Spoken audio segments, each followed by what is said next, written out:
மூத்த பத்திரிகையாளர் வெங்கடேஷ் சார் நம்மள நினைச்சிருக்காரு. வணக்கம் சார். வணக்கம் சார். நடிகர் விஜய் அவர்களுடைய ஜனநாயகன் திரைப்படத்தை வந்து பார்த்தீங்கன்னா கலாச்சி, அது மட்டும் இல்லாமல் விஜயை வந்து பார்த்தீங்கன்னா எந்த அளவுக்கு ட்ரோல் பண்ண முடியுமோ அந்த அளவுக்கு ட்ரோல் பண்ணி படம் வந்திருக்கு. TN26 அப்படிங்கிற மாதிரி 2026ங்கிற படம். நிஜமாவே இந்த படத்தை வந்து விஜயை ட்ரோல் பண்ணி தான் எடுத்திருக்கிறாங்களா இல்லை விஜயை வந்து உயர்த்தி தான் எடுத்திருக்கிறாங்களா? இதுக்கு பின்னாடி யார் இருக்காங்க? கரெக்டாக இந்த நேரத்தில் விஜயை சுத்தமாக திசை திருப்புவதற்காக, விஜய் ரசிகர்கள் திசை திருப்புவதற்காக வருகிற படம் அப்படின்னு சொல்லப்படுது. என்ன சார் உண்மை?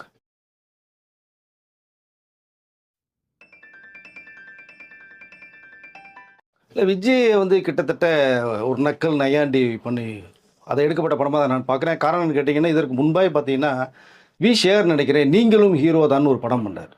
அது நிழல் ரவி தான் ஹீரோ பண்ணார். பட் அங்கே ஒரு ஹீரோ எப்படி இருக்கார் நிஜத்தில், நீங்கள் ஸ்க்ரீனில் பார்க்குற ஹீரோ வேறு, அப்படியே கட் பண்ணிங்கன்னா நிஜத்தில் இருப்பார் இல்லையா, அந்த கேரக்டரை ஃபோக்கஸ் பண்ணி ஒரு படம் பண்ணாங்க. நீங்கள் பெரிய படம் பேசப்பட்ட படம், சூப்பர் ஹிட் படமாச்சு.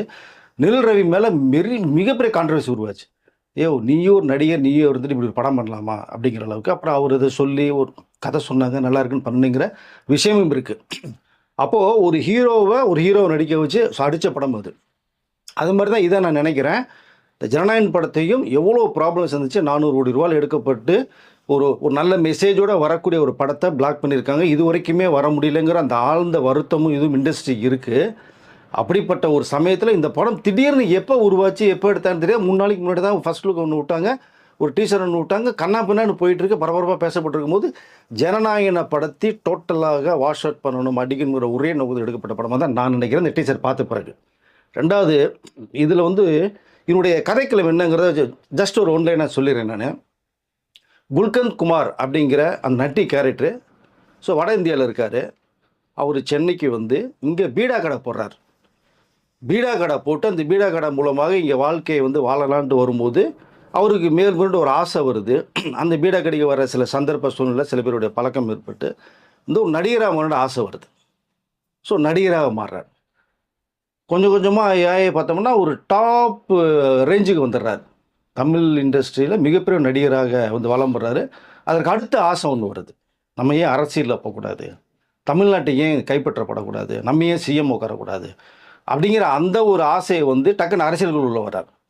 அரசியலுக்குள்ளே வந்ததுக்கு பிறகு இந்த இதில் அரசியலில் தமிழ்நாட்டில் ஜெயிச்சாரா ஜெயிக்கலையா, மீண்டும் பீடா கடைக்கே போட்டாரா, குல்கந்த் குமாரா போனாரா, நடிகராக மாறினாரா எப்படிங்கிறது கிளைமாக்ஸ் வச்சுருக்காங்க. அந்த கிளைமாக்ஸ் மட்டும் சொல்ல மாட்டேன்ட்டாங்க ஸோ விசாரித்த வரைக்குமே. பட் எனக்கு தெரிந்த வரைக்குமே கிளைமாக்ஸ் ஒரு ஆன்டியாக தான் இருக்கும்னு நினைக்கிறேன் நான். அதை ஏன்னா இப்படி வந்து ட்ரோல் செய்யப்பட்டு எடுக்கப்பட்ட ஒரு படம் வந்து கிளைமாக்ஸ் மட்டும் எப்படி வச்சுருப்பாங்க?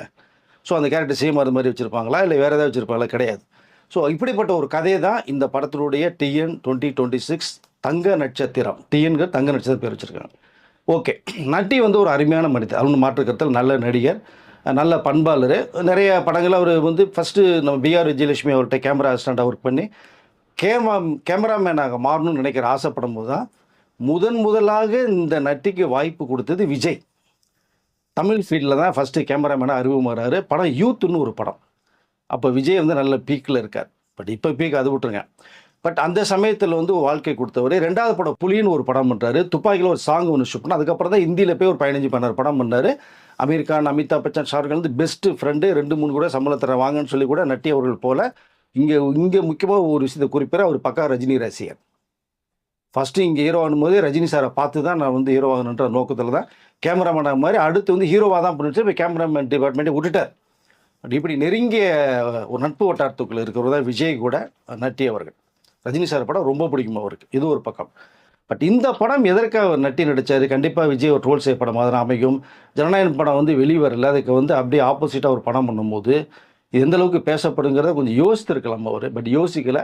கேட்டால் அவர் வந்து ஒரு யதார்த்தமான ஒரு நடிகராக இருப்பார். ஏன்னா சதுரங்க வேட்டை அப்படிங்கிற ஒரு படத்தின் மூலமாக அது முன்பாக படம் பண்ணார். அந்த படம் தான் பெரிய அளவில் ஃபேமஸ் ஆகி கொடுத்துச்சு அவரை. ஸோ ஒரு மாதிரி என்ன ஆன்டி ஹீரோவாக பண்ணோம்னா அந்த நக்கல் நையாண்டிக்கு ரொம்ப பேர் போனவர் அப்படிங்கும்போது. பட் இந்த ஜனநாயகன் படத்தினுடைய வினோத்துடைய ஃபஸ்ட்டு படம் தான் சதுரங்க வேட்டை படத்தினுடைய டைரக்டர் அவர். இங்கே பாருங்கள், லிங்க் எப்படி கோயின்சிடென்ட் ஆகுது பாருங்கள். ஸோ அப்படிப்பட்ட ஒரு நடிகர் தான். பட் இந்த கதை தம்பிராமையால் உருவாக்கப்பட்டு அவருடைய பையன் உமாபதி வந்து டைரக்ட் பண்ணியிருக்காரு. மொத்தத்தில் எனக்கு தெரிஞ்ச வரைக்குமே இது ஒரு விஜயை அட்டாக் செய்யக்கூடிய ஒரு படம் தான். நீங்கள் டீசர் பார்த்தா தெரிஞ்சிருக்கும். அந்த நட்டின்ற கேரக்டர் வந்து 2 ஹீரோயினோட எப்படி ட்ராவல் பண்ணுறாருங்கிறது, அப்போ ஆப்போசிட்டில் ஒரு லீடர் வந்து டைலாக் பேசுகிறது, தமிழ்நாட்டில் வாலாசப்படலாம் ஆலாசப்படலாமான்னு சொல்கிறது செய்கிறது இந்த மாதிரி டைலாக்கு பொறுத்து பார்க்கும்போது புஷி ஒரு கேரக்டரில் வந்து தம்பி ராமையா பண்ணியிருக்கிறது, இந்த பக்கம் செங்கோட்டையன் அவர்கள் எம்எஸ் பாஸ்கர் பண்ணியிருக்கிறது, அப்புறம் இளவரசு அவர்கள் ஒரு கேரக்டர் அட்வொகேட்டாக பண்ணியிருக்கிறதுலாம் பார்க்கும்போது பார்த்தா ஒட்டுமொத்தமாக இது 2-3 டைலாக்கில் அந்த டீசரில் விஜய்க்கு ஃபேவர் வைக்கிற மாதிரி கொண்டு போயிருக்காங்க. ஆனால் கதைக்களம் வந்து பார்த்தீங்கன்னா உண்மையிலே ஜனநாயகன் படத்தை அடித்து விஜயை வந்து அந்த இமேஜை காலி பண்ணுற நோக்கத்தில் தான் எடுக்கப்பட்டது மாதிரி தான் எனக்கு தெரியும். இந்த ப்ரெஸ் மீட்டில் பேசும்போது பார்த்தா ஒவ்வொருத்தரும் ஒரு காரணம் சொல்கிறாங்க. இல்லைங்க இது 8ஆம் தேதி அன்றைக்கி 10ஆம் தேதி படம் ரிலீஸ், 8ஆம் தேதி நீங்கள் ப்ரெஸ் ஷோவில் பாருங்கள், நீங்கள் அப்போ ரொம்ப சிரிப்பீங்க. ஓகே, காமெடி படம் தான், சிரிக்கலாம், எல்லாமே ஓகே தான், மறுப்பதற்கு இல்லை. அதனால் நீங்கள் சொல்லக்கூடிய மைய கரு ஒன்று இருக்கு இல்லையா, அது என்ன கரு அதானே நீங்கள் பார்க்கணும். இப்போ ஒருத்தர் சென்டர் பாயிண்ட் எடுத்துகிட்டு நீங்கள் மற்றதெல்லாம் நையாண்டி காமெடி பண்ணி நக்கல் பண்ணிங்கன்னா எப்படி ஏற்றுக்கொள்வது? இங்கே விஜய் அரசியலில் தான் எல்லா பேரும் அடிக்கிறாங்க. ஓகே, ஒரு இலக்கை நோக்கி வந்திருக்காரு. ஓகே, மக்கள் தீர்ப்பு எப்படி கொடுப்பான்னு தெரியாது, ரைட். அதற்கு முன்பாக தமிழ் திரைத்துறை சேர்ந்துவரையில் நீங்கள் அடிச்சிங்கன்னா ட்ரோல் பண்ணி எடுக்கப்பட்ட படம்னா அது எப்படி நம்ம ஜீரணிச்சிக்க முடியும்? இது இங்கே இருக்கிற தயாரிப்பாளர் பண்ணலை, பட் தமிழ்நாடு சேர்ந்த தயாரிப்பாளர் தான் அவர். பட் துபாயில் மிகப்பெரிய தொழிலதிபர் கண்ணன் ரவின்னு சொல்லி, பட் அவர்கிட்ட போய் இந்த கதையை சொல்லி எப்படியோ ஓகே பண்ணிட்டாங்க. அவர் தயாரிச்சிட்டாரு. அவர் ஏற்கனவே டிடிடின்னு ஒரு படம் வந்து அந்த படத்தை ரிலீஸ் பண்ணும்போது ஜனநாயகன் வராதனால அந்த படம் ரிலீஸ் ஆச்சு. விஜய் ரசிகர்களே இப்போ சரி ஜீவா படம் பாவம், ஏன்னா சூப்பர் குட் ஃபிலிம்ஸில் வந்து விஜய் நிறையா படம் பண்ணியிருக்காரு. அவருடைய பையன் ஜீவா படம்னு அந்த விஜய் ரசிகர்கள் தூக்கி கொண்டாடினாங்க. ஒரு 7 கோடி எடுக்கப்பட்ட படம், 40 கோடிக்கு மேலே சம்பாரித்து கொடுத்த ஒரு படம், விஜய் ரசிகர்களால் கொண்டாடப்பட்ட ஒரு படம், அது தூக்கி விட்ட படம். பட் அதே தயாரிப்பாளர் இப்படி ஒரு படத்தையும் எடுக்கிறாரு. இப்படி ஒரு படத்தை இப்போ ஏப்ரல் 10 ரிலீஸ் பண்ண போகிறாங்க. ஜனநாயகன் மட்டுக்கும் ஏன் சென்சார் தரல படத்தை ரிலீஸ் பண்ணீங்க? அதை ட்ரோல் செய்யப்படக்கூடிய ஒரு படமாக காட்சி அப்படியே அமைக்கப்பட்டிருக்கிற ஸ்க்ரீன் பிளே பண்ணப்பட்டிருக்கிற இந்த படம் மட்டும் எப்படி சென்சார் போர்டு டக்குன்னு உடனடியாக சர்டிஃபிகேட் கொடுத்து 10 எப்படி ரிலீஸ் ஆக போகுது? கிட்டத்தட்ட அந்த படம் வந்தால் மக்கள் முதல்ல எழுச்சியை உருவாக்கும். விஜய் சொன்னாப்ல எஸ், இந்த படம் வந்தால் அதை அப்படியே காமெடி பீஸ் ஆக்கும். இதுதான் 2 தான் கான்ட்ராஸ்ட் மேட்ரு. இது நீ எப்படி பார்க்குறது நீங்கள் அதை? ஆனால் இதே தமிழ் திரையுலகத்தில் விஜயை போற்றக்கூடியவர் நிறைய பேர் இருக்காங்க. ஜெயம் ரவி என்னுடைய அண்ணன், விஜய்க்கு ஆதரவு எப்பவுமே ஓப்பன் ஸ்டேட்மெண்ட் கொடுத்துருக்காரு. இன்னொரு பக்கம் பார்த்தீங்கன்னா சத்யராஜ் ஃபேமிலி. சத்யராஜ் வந்து நிறைய இந்த பொலிட்டிக்கெல்லாம் நக்கல் ஏண்டி அவருக்கு நிறைய பண்ணியிருப்பார் படம். நீங்கள் பார்த்தீங்கன்னா நிறையவே தெரியும். அதை விஜய் அவர்களே பார்த்து ரொம்ப ரசித்து சத்யராஜிட்ட நல்லா பண்ணியிருக்கீங்க அப்படின்னு சொல்லப்பட்ட விஷயம். நான் பண்ணும்போது கூட உங்கள் படங்கள் இருந்த ரெஃபரன்ஸ் நான் எடுத்து பண்ணியிருக்கேன்னு சத்யராஜ் சொல்லும்போது அவர் ரொம்ப மெய்ச்சில்த்தார். நான் கொஞ்சம் டல்லாக இருக்கிற பேரில் கூட விஜய் எனக்கு ஃபோனில் கூப்பிட்டு இந்த அளவுக்கு வாழ்த்து சொல்கிறாரு அப்படின்னு எனக்கு அது ரொம்ப என்னோட ப்ளஸ்ஸாக இருந்தது எனக்கு அந்த வார்த்தைகள் அப்படின்னு சத்யராஜே சொல்லியிருக்காரு. ஒரு பக்கம் இன்னொரு பக்கம் பார்த்தீங்கன்னா அவருடைய பொண்ணு டிஎம்கேல இருக்காங்க, பையன் வந்து விஜயோட தீவிர ரசிகர், டிவிகேனுடைய உடன்பாடு உள்ளவர். இங்கே அவருடைய சிபியுடைய சிஸ்டர் வந்து ஒரு விஷயம் பேசும்போது அரசியல் வந்ததுக்கும் சரி வரதுக்கு முன்னாடி சரி மக்களுக்கு நீங்கள் என்ன செஞ்சீங்க அப்படின்னு விஜயை பார்த்து ஒரு கேள்வி கேட்கும்போது இங்கே விஜய் பதில் சொல்லலை. எல்லாருக்குமே தெரியும் அவர் என்ன செஞ்சார். இந்த வார்தா புயல் வரும்போதோ இந்த வெள்ளம் வரும்போது 5 கோடி 3 கோடி 2 கோடி 50 லட்சம் தமிழ் திரையுலகத்துக்கு எவ்வளோ விஷயங்கள் நிறையா பண்ணியிருக்காரு. நீங்கள் பார்த்தீங்கன்னா பத்திரிக்கையிலே வந்திருக்கு இந்த செய்தியெல்லாம். அதுக்கு சிபி ராஜ் என்ன சொல்கிறாரு, ஒரு ஸ்டேட்மெண்ட் அறிக்கை ஒன்று விட்றாரு. நீ என்ன கேட்டார் இருந்தாலும் என்ன செஞ்சான்னு சொன்னல, இந்த நான் கொடுக்குறேன், விஜய் கொடுக்க வேண்டியது நான் கொடுக்குறேன். அவரும் ஒரு விஜய் என்ன செஞ்சான்னு சொல்லி அவரும் அறிக்கை ஒன்று கொடுக்குறாரு. அப்போது ஒரு வீட்டுக்குள்ளேயே நீங்கள் பார்த்தீங்கன்னா எப்படி உடன்பாடு இருக்காங்க பாருங்கள். ஸோ இப்படி ஆதரவும் ஒரு பக்கம், ஸோ எதிர்ப்பும் ஒரு பக்கம். இந்த திரையுலகத்தில் விஜயே இப்போ பிடித்தவர்கள் நிறைய பேர் இருக்காங்க. பட் இந்த நேரத்தில் சில பேர் பேச முடியாத சூழ்நிலை இருக்கிறதுனால அதோட ஆதரவு மட்டுமே தெரிவிச்சிருக்காங்க. அதில் முக்கியமாக அது அவரால் உயர்ந்த 3 இயக்குநர்களே பார்த்தீங்கன்னா என்னோட அண்ணா அப்படிங்கிற விஷயத்தையும் சொல்லியிருக்காங்க. பட் ஒரு பக்கம் இப்படி எதிர்ப்பு, ஒரு பக்கம் இப்படி ஆதரவு. இந்த TN 2026 படத்தை எப்படி எடுத்துக்கொள்வது அப்படின்னா கிட்டத்தட்ட விஜயை தாக்க வேண்டும், அவருடைய இமேஜை காலி பண்ண வேண்டும், இப்படித்தான் அவருடைய கேரக்டருங்கிற மாதிரி சொல்லப்படக்கூடிய ஒரு படமாக தான் இப்போ வரப்போகுது. இதில் கிட்டத்தட்ட என்ன சொல்கிறாங்க, அதில் ஒரு 3-4 கெட்டப் ஒன்று போட்டிருக்கேன் அப்படிங்கிற மாதிரி விஷயத்த சொல்கிறாங்க. ஓகே, அது எப்படி போட்டிருக்காங்க? குல்கத் குமாரா வரும்போது ஒரு கெட்டப் இருக்கும், வடநாட்டிலேருந்து சென்னைக்கு வரும்போது ஒரு கெட்டப்பு, அந்த கெட்டப்பில் ஒன்று வர்றாரு. அதற்கு பிறகு அவர் முயற்சி பண்ணி நடிகராகும்போது நடிகராக ஒரு கெட்டப் மாறுது.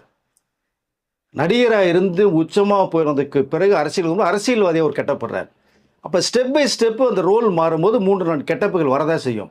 இறுதியாக அரசியலுக்குள்ளே வரும்போது சேம் அப்படியே விஜய் என்ன பேண்ட்டு ஷர்ட்டு அப்படியே என்ன போட்டிருக்காரு, ஹேர் ஸ்டைலு, தாடி, அந்த பிரேஸ்லெட், அந்த இது டோட்டலாக எல்லாமே இன்ச்சு பை இன்ச்சு போட்டு அந்த வாக் கூட அப்படியே இமிட்டேட் பண்ணுறது மாதிரி பண்ணாங்கன்னா இதற்கு அந்த டைரக்டர் உமாபதி என்ன சொல்கிறாருன்னா, ஆந்திராவில் ஒரு அமைச்சர் டெப்டி சிஎம்மாக இருக்கிற இதே காஸ்டியூம் தானே போட்டிருக்காரு அப்படின்ற ஒரு விஷயத்த சொல்கிறார். ரைட்டுங்க, ஓகேங்க, தப்பு இல்லைங்க.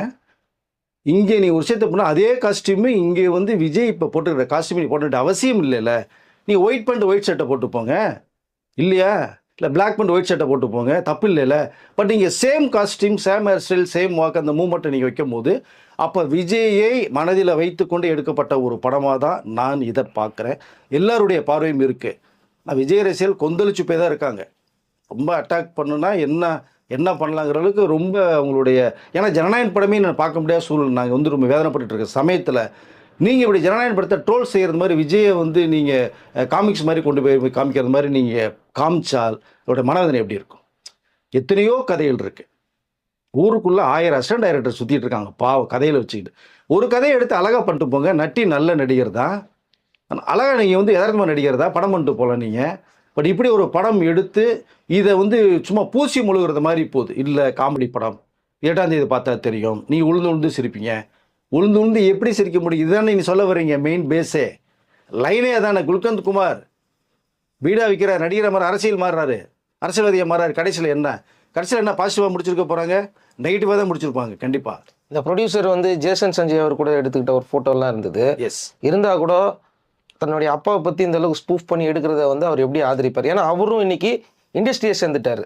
2 பேருக்குள்ள ரிலேஷன்ஷிப்பை தாண்டி கூட சாதாரணமாக சினிமாவில் இருக்கக்கூடியவர்களே வந்து பார்த்தீங்கன்னா இதை ரசிக்கிறதுக்கு யோசிக்கும் போதோ அவருடைய மகன் இதை பார்க்கும்போது கண்டிப்பாக அவர் யோசிப்பார்ல. கண்டிப்பாக யோசிப்பார். என்னென்ன இது நீங்கள் வந்து ஒரு விஷயத்தை நீங்கள் பாராட்டி பண்ணுறதுன்றது ஒரு பக்கம் இருக்குது, ப்ரொஃபஷனலாக பண்ணலாம். எஸ். ஒரு பக்கம் அந்த கேரக்டரை எடுத்துக்கிட்டு ரெஃபரன்ஸ் வச்சு நீங்கள் வேறு லெவலில் கதை பண்ணுறதும் ஒன்று இருக்குது. காலி பண்ணுறது மாதிரியே அடித்து காலி பண்ணுற ஒரு சிஸ்டம் இருக்குது. அதுதான் இவங்க பண்ணியிருக்காங்க. அப்போ ஜெயசன் செஞ்சுக்கு எப்படி உடன்பாடு இருக்கும்? நீங்கள் இதுக்குள்ளே பல அதாவது பெர்சனல் மேட்டே எடுக்க வேண்டாம், விட்டுருங்க நீங்கள். அதெல்லாம் அதை தாண்டி இன்னைக்கு தமிழ் இண்டஸ்ட்ரியில் ஒரு டைரக்டராக வந்துட்டார், நாளைக்கு நடிகராக வருவார். இதே விஜய் ரசிகர்கள் அவர் வந்து கொண்டாடுவாங்க கண்டிப்பாக. அப்படி இருக்கும்போது நீங்கள் கண்ணன் ரவி அவர்கள் வந்து சந்தித்தது வந்து ஒரு மரியாதை நிமித்தமாக துபாயிலேருந்து இங்கே வந்திருக்காரு, இங்கே தங்கியிருக்காரு. அப்போ இவருடைய படங்கள் விஷயமா கேள்விப்படும் போது அடுத்த படம் பண்ணுறதுக்கான வாய்ப்புகள் இருக்கும், நல்ல கதை இருக்கும். அவர் நீங்கள் அடுத்த படம் ஏதாவது நீங்கள் பண்ணியிருக்கீங்களா, பண்ண போகிறீங்களா, ஏதாவது கவின் வச்சுருக்கீங்களான்னு கேட்டிருக்கலாம். அந்த ஒரு சந்திப்பு நிகழ்ச்சியாக தான் இருக்கும். அவர் இப்போ பார்க்கல, இந்த டிஎன் 2026 வந்ததுக்கு பிறகு போய் கரண் ரவி சாரை பார்க்கல, இதற்கு முன்பாக பார்த்தது அது. அப்போ ஒரு தயாரிப்பாளர், இவர் வந்து ஒரு இயக்குனர், அப்படி தான் அதை எடுத்துக்க முடியுமே தவிர கரண் ரவி பார்த்ததுனால விஜய்க்கு அகைன்ஸ்டா அப்படின்ற மாதிரி டாப்பிக்லாம் எடுத்துகிட்டு கொண்டு போக முடியாது. அப்படி எடுத்துக்க வேண்டிய அவசியம் இல்லைன்னு சொல்ல வரேன் சார். ஓகே சார், எதுக்காக அதை நம்ம கேட்டோம் அப்படின்னு கேட்டிங்கன்னா, இதையும் அதையும் வந்து கோத்து கூட போடுறதுக்கு நிறைய வாய்ப்பு இருக்குது. ஜனநாயகன் படத்தில் வர காட்சிகளே இவங்க ஸ்பூஃப் பண்ணி போட்டிருக்காங்க. அவர் ஏதோ விண்வெளின்னு ஏதோ ஒரு படத்தை வச்சு எடுத்ததாகவும் அந்த படம் வராதனால ப்ரெஸ் மீட் கொடுக்குறதாகவும் அதில் எல்லாருமே விஜய் ரசிகர்களை வந்து சிலர்லாம் அட்டாக் பண்ணுற மாதிரியான காட்சிகள் வருது. ஸோ அதுதான் கிட்டத்தட்ட இவங்க ஜனநாயகன் படத்தை ஸ்பூஃப் பண்ணி தான். தவறான சித்தரிப்புகள் நிறையா இருக்குது. தண்ணி அடிச்சது கலாட்டா பண்ணுறது, கத்துறது, செய்யறது. ஸோ இன்னொரு கேரக்டர் ஆப்போசிட்டில் தமிழ்நாட்டில் வந்து ஆலாசப்பலாம் பேசும்போது இவங்க தண்ணி அடிச்சுட்டு ஒரு பக்கம் இந்த பக்கம் கலாட்டா, அந்த பக்கம் கட் ஷாட்டில் போட்டு டீசரே இப்படி இருந்தால் மீன் பிக்சர் எப்படிங்க இருப்பான்? டோட்டலாக இதாங்க லைன். இந்த லைன் சொல்லியிருக்கேன் இல்லையா, இதாங்க லைன், இதாங்க கதை. யாரை வேணாலும் வந்து ஸ்பூஃப் பண்ணி எடுக்கலாம். ஆனால் அரசியலுக்கு வந்ததுக்கு அப்புறமா ஸ்பூஃப் பண்ணி எடுத்தது தான் பேஸ் பொருள் ஆயிடுச்சு. அவர் சினிமாக்குள்ளவே இருக்கும்போது கூட வந்து அதை எடுத்திருந்தா கூட வந்து பார்த்தீங்கன்னா ரசிகர்கள் வந்து பார்த்தீங்கன்னா சரி போங்க அப்படின்ற மாதிரி விட்டுருப்பாங்க. கரெக்டாக அரசியலுக்கு வரும்போது விஜய் ஸ்பூஃப் பண்ணி எடுக்கும்போது அது தேவையில்லைங்க. நீங்கள் ஒருத்தர் நையாண்டி பண்ணி நக்கல் பண்ணி இம்பிடேட் பண்ணி நீங்கள் அட்டாக் பண்ணி ஒரு படம் எதுக்கு பண்ணணும்? அவசியம் இல்லைங்க. அதுக்கு தம்பிராமைய கதையை வேறு எழுதினாருன்னாரு, அது கதை எழுத வேண்டிய அவசியமே கிடையாது. அதுதான் சொல்கிறேன், இது தேவையில்லாத ஒரு விஷயம். நீங்கள் மாஸ்டர் பிளான் பண்ணியே காயினத்தை கொண்டு போயிருக்கீங்க, பையனை ஜெயிக்க வைக்கிறதுக்கு ஒரு குறுக்கு வழியா? அது எதுக்குங்க? அந்த இது தேவையே இல்லைங்க. திறமை இருந்தால் ஜெயிக்கிறதுக்கு வாய்ப்பு இருக்குங்க. திறமை இல்லைன்னா குறுக்கு வழி ஒன்றுமே பண்ண முடியாது. இப்போ நல்லா தயாரிப்பாளர் கிடச்சிருக்காங்க, அந்த தயாரிப்பாளர் முழு கதையை சொன்னீங்களா என்னன்னு தெரியாது. அவர் இங்கே பார்க்குறதுக்கு ஆளும் கிடையாது. இங்கே அவர் துபாயில் உட்காந்துருக்காங்க, இப்போ தான் இங்கே வந்திருக்காரு. ஏற்கனவே டிடிடி படம் கூட பார்த்தீங்க அப்படின்னா அவர் என்ன எடுக்கிறானே தெரியாது. ஃபர்ஸ்ட் காப்பி பேஸில் நீங்கள் கொடுத்தாரு, படத்தை பண்ணி முடிச்சிட்டாங்க, ரிலீஸ் பண்ணாங்க. பட் அப்படிப்பட்ட ஒரு தயாரிப்பு கிடைக்கும் நல்ல கதையோடு நீங்கள் பண்ணல. கேட்டால் நாங்கள் சிங்கம், விஜய்ங்கிற சிங்கம்னு நீங்கள் சொல்கிறீங்க. ஓகே, சிங்கம் தான். ஆனால் நீங்கள் அந்த சிங்கத்தை எப்படி பயன்படுத்தியிருக்கீங்க, எப்படி ட்ரோல் செய்யப்பட்டிருக்கீங்க, இதுதான் நிஜம். பட் இங்கே ஜனநாயகன் படத்தை வர்றதுக்கு முன்னாடி இந்த படத்தை வெளியிட்டு ஒரு மாதிரி வந்து விஜயும் ஜனநாயகன் படத்தையும் அவுட் ஆஃப் ஃபோக்கஸ் பண்ணுங்கிற ஒரே நோக்கத்தோட எடுக்கப்பட்ட படமாக தான் நான் நினைக்கிறேன். பட் ஆனால் இது வந்து நட்டி பிளான் பண்ணியிருப்பாரா அப்படின்லாம் எடுத்துக்க முடியாது. அவர் ஒரு நடிகர், எந்த கேரக்டர் கொடுத்தாலும் நடிக்கக்கூடிய ஒரு நடிகர். பட் ஆனால் இந்த கதை முழுமையாக அவர்கிட்ட இது நோக்கி தான் கொண்டு போகிறது மாதிரி சொல்லியிருப்பாங்களா, கிளைமாக்ஸ்குள்ளே போகுமா அப்படிங்கிறது எனக்கு தெரியல. அதை நட்டி தான் பதில் சொல்லணும். அதை மேலோட்டமாக சொல்லியிருக்கலாம். நீ வடநாட்டில் இருக்கீங்க, சென்னைக்கு வரீங்க, நடிகராக அரசியல் கட்சி போகிறீங்க அப்படிங்கும்போது அவர் ஏற்கனவே இந்த மாதிரி படங்கள் பண்ணியிருக்கிறதுனால அவர் யதார்த்த முறைக்கு நடிச்சு முடிவு பண்ணியிருக்கலாம். உங்கள் நண்பர் தான். எஸ்ஸுங்க, எல்லாருக்குமே நண்பர் தாங்க அவர். நட்டி நல்ல அதான் சொல்லல, நட்டி நல்ல மனிதர்னு சொல்லி எடுத்தோடனே நான் தான் சொல்லியிருக்கேன். நல்ல பண்பாளர் தான், மரியாதைக்குரியவர் தான், எங்கே பார்த்தாலும் பேசக்கூடியவர் தான். ஆனால் நீங்கள் ஒரு விஷயத்தை ஒரு கேரக்டரை ட்ரோல் பண்ணும்போது அது வேதனைக்குரிய விஷயமால இருக்கு. அதை தான் நம்ம இங்கே குறிப்பிடுறோம். பட் இப்போ என்னாச்சு, இப்போ டோட்டலாக நீங்கள் TN 2026 தங்க நட்சத்திரத்தை நீங்கள் விஜயோட இமிடேட் பண்ணி பண்ணதுனால இப்போ டோட்டலாக எல்லா பேருமே இப்போ MS பாஸ்கர், தம்பி ரம்யா அவர்கள்லாம் தேசிய விருது பெற்றவர்கள், சிறந்த நடிகர்களாக நீங்கள் ஃபோக்கஸ் பண்ணிட்டீங்க. ஒரு நல்ல கதை, நீங்களும் விஜய் இருக்கிற அதே திரைப்படத்தில் தான் இருக்கீங்க. இன்றைக்கு நீங்கள் இப்படி ஒரு படத்தை எடுத்து நீங்கள் அடிக்கணும் நோக்கத்தோடு எடுக்கப்பட்டால் இல்லைன்னு சொல்கிறாங்க. சரிங்களா, 8ஆம் தேதி நீங்கள் பாருங்கள், உளுந்து சிரிப்பீங்க. ரைட், அந்த உளுந்து சிரிக்கிறது என்ன சொல்ல வர்றீங்கிறதான மேட்ரு. அதனால் பார்க்கலாம், நம்ம 10ஆம் தேதி ரிலீஸ் ஆகுது, எப்படிங்கிறத பொறுத்திருந்து பார்ப்போம். ஒருவேளை விஜயை தாக்குதலுக்காக இந்த படம் எடுக்கப்பட்டிருந்தால் உண்மையிலே வருத்தத்தக்க ஒரு விஷயமாக தான் நினைக்கிறேன் சார். அந்த மாதிரி இருந்ததுன்னா ரசிகர்களே படத்தை புறக்கணிச்சிருவாங்க சார். கண்டிப்பாக. ஏன்னா அது மாதிரி புறக்கணிக்கப்பட்ட படம் இருக்குது, எஸ், ஆல்ரெடி இருக்குது. இப்போ அந்த லிஸ்ட்டில் இது சேர்ந்துருமாண்ணா அப்படிங்கிறத பார்ப்போம். அது பொறுத்திருந்து தான் பார்க்கணும். கமெண்ட் செக்ஷனில் விஜய் ரசிகர்கள் என்ன நினைக்கிறீங்க இந்த படத்தை பற்றி கமெண்ட் செக்ஷனில் கமெண்ட் பண்ணுங்கள். கண்டிப்பாக பதிவு பண்ணுவாங்க. நன்றி சார்.